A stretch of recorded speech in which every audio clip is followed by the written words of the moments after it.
The Auditor General has reported that the cost of the F-35 jets has increased by billions, by almost 50%. I have a simple question. Are these increased costs included in the Prime Minister's recently announced plan to meet NATO's 2% target by April 1st of next year? The Honourable Minister of National Defence. Mr. Speaker, we thank the Auditor General for her work. In a project this big, it's normal for costs to fluctuate over time, especially with all the challenges faced during the pandemic, like supply chain disruptions and inflation, as many F-35 participating NATO members have actually experienced. National Defence is working hand in hand with industry to make sure we get good value for Canadians. Mr. Speaker, we are making the biggest investment in the Royal Canadian Air Force in over 30 years. This is about giving our aviators the tools they need to keep Canada safe. Honourable Member for Wellington, Halton Hills North. Mr. Speaker, Finland is also undertaking this big project. They announced their purchase of F-35 jets around the same time Canada did in early 2022. Finland purchased 64 jets, Canada 88. The Auditor General has reported that facilities and training for the F-35s are years behind schedule. The Finns F-35s will achieve full operational capability in 2030. This government won't achieve that until at least 2033-34, years behind the Finns. Why can't the government deliver these jets on time and on budget? Right. The Honourable Minister of National Defence. Mr. Speaker, once again, we thank the Auditor General for her work and her recommendations. We're taking close note of them and moving to implement many of them already. We're committed to being open and transparent, where National Defence will keep Canadians updated every step of the way without compromising operational security. I'm sure the member doesn't imply that we should be doing so. National Defence is keeping a close eye on costs, working hand in hand with industry to make sure we get the best value for Canadians. We remain focused, Mr. Speaker, on supporting our top Canadian aviators as we procure a new fleet of fighter jets. The Honourable Member for Leeds, Grenville, Thousand Islands, Rideau Lakes. Today's Auditor General reports reveals the shocking contempt that this Liberal government has for matters of national security. They can't demonstrate that security clearances were held by 50% of the contracts that they awarded to GC Strategies. And in more than 20% of the cases, contractors were working without the required clearances. They didn't check before the work began. They don't know if the work got done. There weren't security clearances for the workers, but they cut the checks anyway. And then this Prime Minister gave the ministers responsible a promotion. So through you, Speaker, will the Prime Minister stand up today and tell us when we get our money back?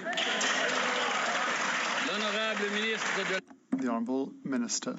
Thank you, Mr. Speaker. As I noted in previous answers, in March 2024, PSPC revoked the security clearance of GC Strategies. We've also terminated all contracts because we will always hold bad actors to account. And last week, the Office of Supplier Integrity rendered a decision making GC Strategy ineligible for the next 7 years. This is a process that is independent, that is free of political intervention, to hold bad actors to account, and it is working exactly as it should.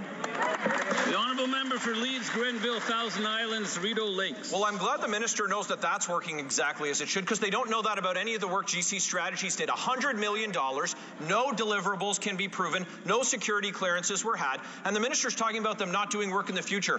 Fine. What we want to know is about the work they didn't do in the past that Canadians paid $100 million for. So, to the Minister, through you, Speaker, stand up, tell us what date are Canadians getting their $100 million back, when?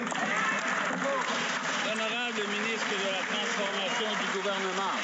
Thank you very much, Mr. Speaker, and I want to thank the Auditor General for her report. As I've mentioned earlier, the Office of Supplier Integrity has rendered a decision last week making GC Strategy ineligible for future contracts by the Government of Canada. Thank you very much, Mr. Speaker. Member for St. Albert, Sturgeon River.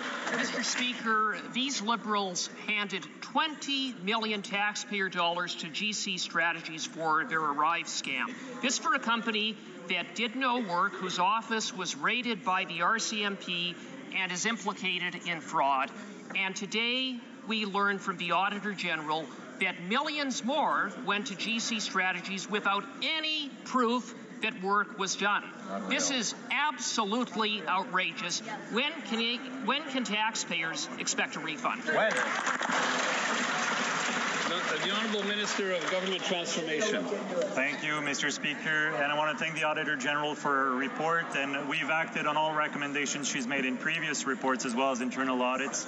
And as I've noted earlier, the Office of Supplier Integrity last week made a decision to make GC Strategy ineligible for future contracts for a period of 7 years. Thank you, Mr. Speaker. Good answer. Member for St. Albert, Sturgeon River. Mr. Speaker, the Auditor General found no proof of work for a staggering 46% of contracts awarded to GC Strategies. Wow. And yet, these Liberals consistently authorized payment. Millions of taxpayer dollars went improperly out the door without any meaningful oversight. So, who over there is going to stand up, take responsibility, and get taxpayers their money back? The Honourable Minister of Government Transformation. Thank you, Mr. Speaker. As I've noted, we've acted on all recommendations by the Auditor General in previous report. I thank her for her work. We will always hold bad actors to account. And as a matter of fact, Mr. Speaker, last week, the Office of Supplier Integrity made a decision to make GC Strategy ineligible for future contracts for a period of 7 years. This is a process that's working as it should. Thank you, Mr. Speaker. Honourable Member for North Island, Powell. And the Prime Minister is just playing whack-a-mole. Forward a budget that gives so much help to Canadians, the Conservatives don't even have any questions on it.